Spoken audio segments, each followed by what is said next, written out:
الله نور السماوات والأرض.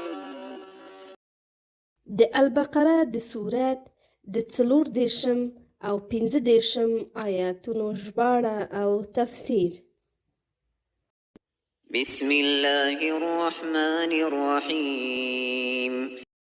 وإذ قلنا للملائكة اسجدوا لآدم فسجدوا إلا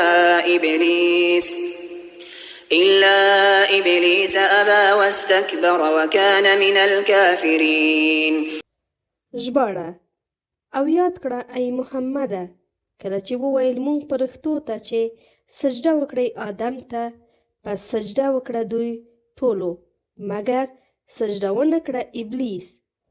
منع یې راوړه له سجدې نه او لویي یې وکړه او دوی لا له پخوا څخه په علم د الله کې له کافرانو څخه. تفسیر. کله چې د آدم علیه السلام خلافت مسلم شو نو پرښتو او پیریانو ته امر وشو چې د آدم علیه السلام په لوري د تعظیم سجده وکړي او هغه د خپلې سجدې قبله وګرځوي.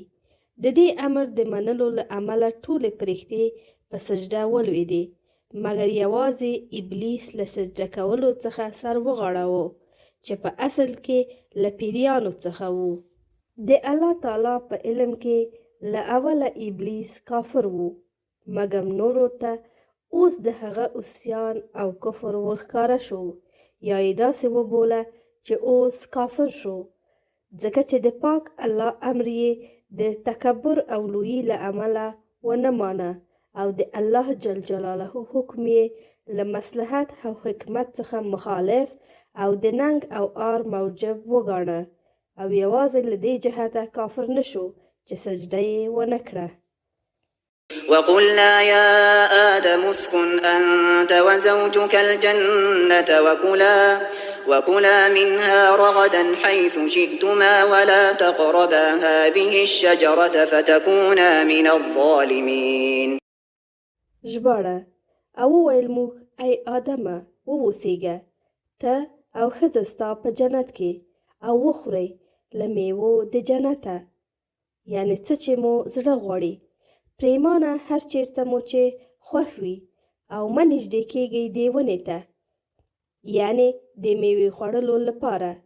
که نږدې شوئ نو شئ به له ظالمانو څخه. ومن الله توفیق. ګرانو دوستانو هیله منه یم د دې کانال سبسکرایب هیر نه کړئ. مننه.